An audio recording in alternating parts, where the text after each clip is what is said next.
అభ్యాసి తెలుగు లెర్నింగ్కు స్వాగతం సుస్వాగతం. నేను మీ పెద్దింటి రామకృష్ణ చక్రవర్తి. ఈరోజు భాస్కర శతకంలోని 12వ పద్యంతో నేను మీ ముందుకు వస్తున్నాను.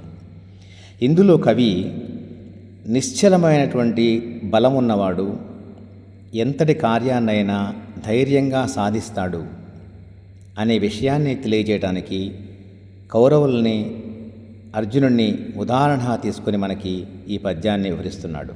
శ్రద్ధగా వినండి, జాగ్రత్తగా నేర్చుకోండి, నేర్పించండి.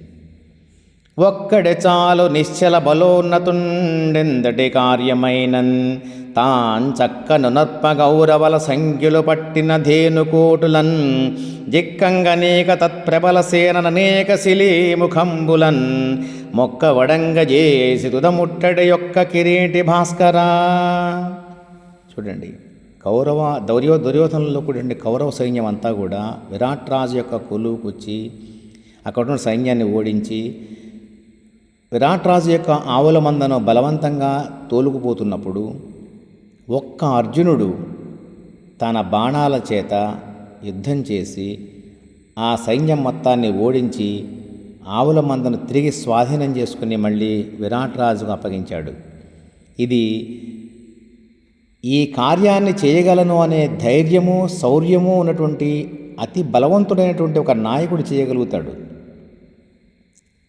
అని చెప్తూ కవి మనకి ఉదాహరణగా చెబుతున్నాడు. చూడండి, మీకు కొద్ది ఉదాహరణ చెబుతాను. 2008లో ముంబైలో ఉగ్రవాద దాడి జరిగినప్పుడు తాజ్ హోటల్ మీద కూడా ఉగ్రవాదులు దాడి చేశారు. 14-15 మంది బందీల్ని తీసుకున్నారు. ప్రభుత్వానికే సవాలు విసిరారు. ఎవరు లోపల అడుగుపెట్టలేని పరిస్థితి. హోటల్ అంతా కూడా పాడు చేశారు. శక్తి వంచన లేకుండా దాన్ని నాశనం చేశారు. అలాంటి పరిస్థితుల్లో నేషనల్ రైఫిల్స్కి చెందిన సందీప్ ఉన్నికృష్ణన్ అనే ఒక వీర జవాన్, మేజర్ సందీప్ ఉన్నికృష్ణన్ ఒక్కడే ఎంతో ధైర్య సాహసాలు ప్రదర్శించి బందీలందరినీ విముక్తులను చేసి ఉగ్రవాదుల్ని మట్టుపెట్టి వీరమరణం పొందాడు.